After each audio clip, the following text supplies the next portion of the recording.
Berisik ya, kita lagi di kandang. Seperti biasanya, kandang adalah tempat favorit untuk ya sekedar melihat hewan ternak, berpikir dan menyendiri. Eh, Banyak yang kita ketahui tentang faktor-faktor yang mempengaruhi keberhasilan dalam beternak. Salah satunya atau salah dua atau salah tiganya banyak sekali. Nah, hal yang paling mendasar untuk mempengaruhi atau hal yang mempengaruhi keberhasilan dalam beternak adalah biosecurity. Yuk kita simak apa itu biosecurity. Selamat datang di Taji Api, selamat datang di rumah kita. Assalamualaikum warahmatullahi wabarakatuh. Rekan Sobi, rekan peternak dan saudara-saudara Tajapi, semoga kawan-kawan selalu dalam keadaan sehat dan sejahtera. Di awal tadi saya sudah berbicara tentang apa itu biosecurity. Sadar ataupun tidak sadar, sebenarnya kita sudah melakukan hal yang disebut dengan biosecurity, yang mana kita tidak mengetahui biosecurity ini secara menyeluruh, dan inilah yang akan mempengaruhi kita dalam keberhasilan kita menjalankan peternakan. Secara normatif, biosecurity itu memiliki arti adalah keamanan kehidupan. Nah, tentu di sini yang dimaksud dengan keamanan kehidupan adalah keamanan terhadap ternak-ternak kita, keamanan terhadap kehidupan atau kelangsungan hidup dari ternak-ternak kita. Ada banyak hal atau ada beberapa elemen biosecurity yang tanpa kita sadari sebenarnya sudah kita lakukan di kandang, sudah kita terapkan pada ternak. Nah, untuk itu kita detailkan lagi, ada 6 elemen biosecurity yang wajib kita penuhi. Yang pertama adalah kendali lalu lintas. Tentu di sini bukan kendaraan yang saya maksud. Kendali lalu lintas di sini adalah kendali lalu lintas manusia dan hewan. Apa yang dimaksud dengan kendali lalu lintas? Yaitu kita bahas dari kendali lalu lintas manusia dulu. Manusia atau orang yang masuk ke dalam kandang itu sebenarnya tidak baik dilakukan secara terus-menerus. Pengertiannya adalah tamu yang berasal dari luar. Kita tidak berpikiran jelek terhadap tamu tersebut, tetapi yang kita lakukan adalah pencegahan. Nah, kita tidak tahu dari mana mereka datang, dari mana mereka berasal, kita tidak tahu apa yang melengket pada pakaiannya atau yang melengket pada tubuhnya. Ketika kita ajak main ke kandang dan melihat ternak, ternyata ternak kita rentan terhadap penyakit tersebut. Maka di sini kendali lalu lintas terhadap manusia perlu dilakukan.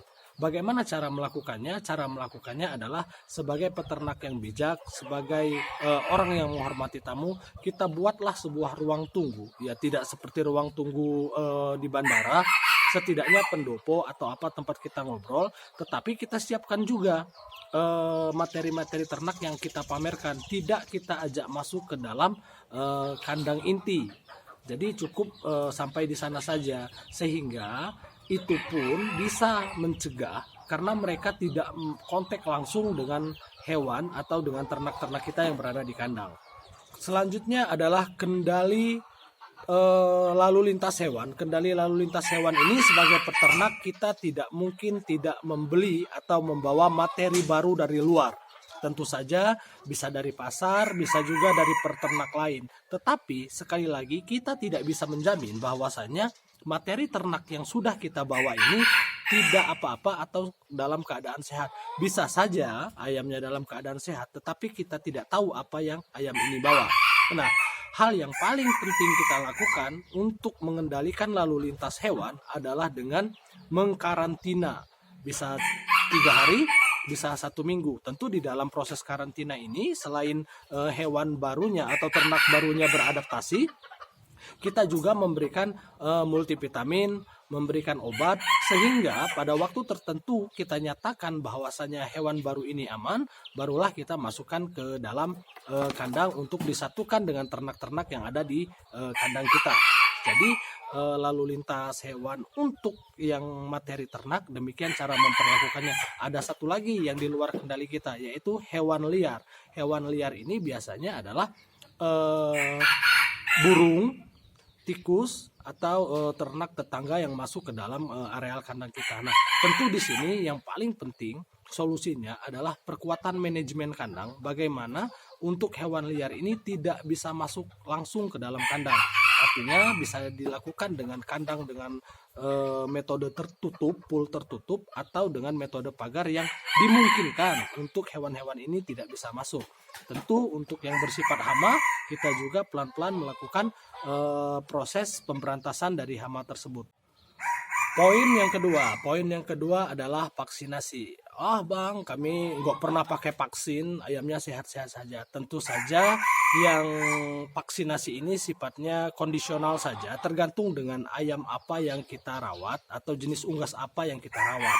Misalnya kalau kawan-kawan memelihara broiler, tentu ini akan kita sesuaikan. Dengan apa yang kita pelihara. Kalau kita memelihara ayam yang memang rentan terhadap penyakit, tidak ada salahnya untuk dilakukan vaksinasi dari awal. Kalaupun kita memelihara ayam atau ternak unggas yang tidak rentan terhadap penyakit, tentu juga kita melakukan vaksinasi. Tidak ada yang salah soal vaksinasi.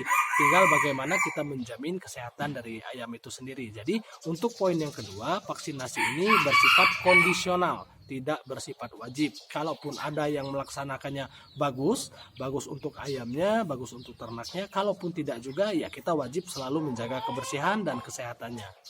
Poin yang ketiga adalah perawatan kandang. Nah, perawatan kandang di sini juga kita bagi lagi ke dalam metodenya, karena dari metode kandang akan menghasilkan perawatan yang tepat. Perawatan kandang yang paling inti dan segala outputnya adalah kebersihan dari kandang itu sendiri.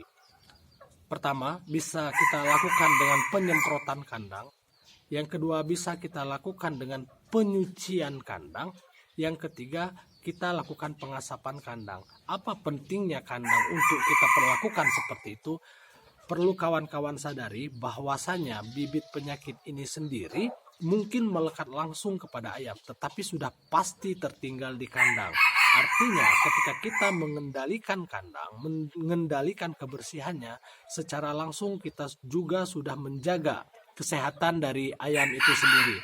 So, tidak ada yang salah dengan melakukan pembersihan terhadap kandang. Makanya kalau kita sering lihat di video-video lain, peternak besar itu mereka selalu melakukan penyemprotan disinfektan kandang, upaya untuk menjaga kebersihan kandang agar tidak tertinggal bibit penyakit. Poin yang keempat adalah kendali pakan dan minum. Nah, kendali pakan dan minum ini sangat penting sekali, bahwasanya semua pakan, terutama pakan yang berasal dari pabrikan, itu mungkin di pabriknya sangat higienis, tetapi perlu kita pertanyakan bagaimana prosesnya pakan itu dari pabrik dibawa ke gudang, dan bagaimana proses penyimpanannya sehingga sampai ke tangan kita sebagai konsumen. Nah, untuk manajemen atau pengendalian pakan sendiri, ini kita bagi dua. Yang pertama tadi sudah saya sebutkan pada pakan pabrik, terus yang kedua adalah pakan alternatif. Mengingat kita adalah peternak skala kecil yang operasional pakannya juga cenderung kita ambil dari limbah. Tentu menjaga kesehatan pakan ini menjadi bagian pokok, menjadi bagian penting. Banyak sekali ilmu atau banyak sekali bacaan-bacaan tentang bagaimana kita menjamin atau mengendalikan kesehatan pakan ayam dan air minum ayam. Tentu di sini banyak metodenya. Kalau metode dari penyimpanan itu sudah pasti kawan-kawan, karena seperti yang saya bilang tadi, bahwasanya ketika makanan pabrikan itu yang kita khawatirkan kita tidak tahu truk apa tadi yang membawanya dan bagaimana sifat kebersihannya. Tentu ketika berada di rumah baru kita bisa melakukan pengendaliannya. Nah, pengendalian dari pakan alternatif kita harus menjaga kebersihannya. Kita tidak tahu mikroorganisme apa yang ada di dalam pakan tersebut, ataupun bibit penyakit lain yang terselip di daunan, ataupun apa saja dari pakan alternatif itu yang mengandung bahaya.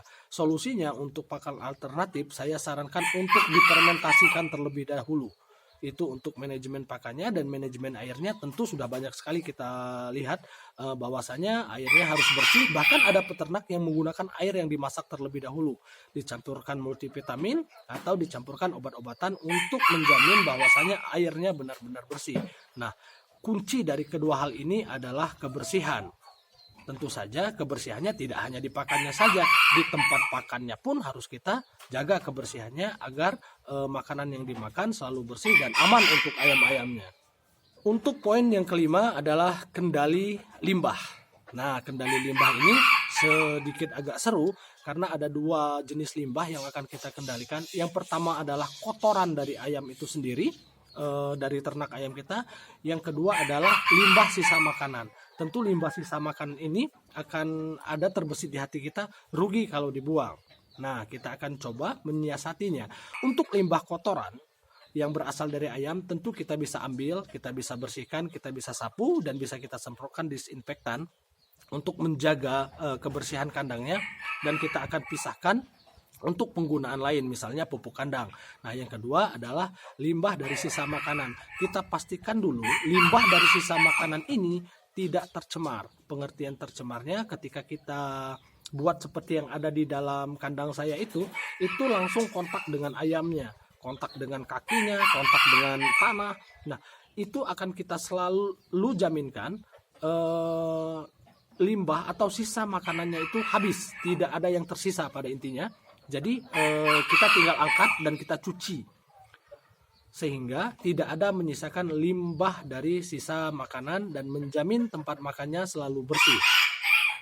Poin yang keenam adalah menjaga kesehatan ayam dari internal ayam. Pengertian internal yang kami maksud adalah dari tubuh ayam itu sendiri. Apa yang harus kita lakukan terhadap penguatan atau vitalitas pada tubuh ayam, yaitu memberikan pakan yang baik, memberikan obat-obatan, memberikan jamu-jamuan, memberikan suplemen, agar secara vitalitas ayamnya selalu kuat dan selalu sehat dari dalam tubuh ayamnya. Sehingga hal ini diupayakan untuk memberikan kekebalan tubuh dan menangkal segala penyakit yang datang dari luar. Ternyata masih berisik juga, mungkin ada yang bertelur.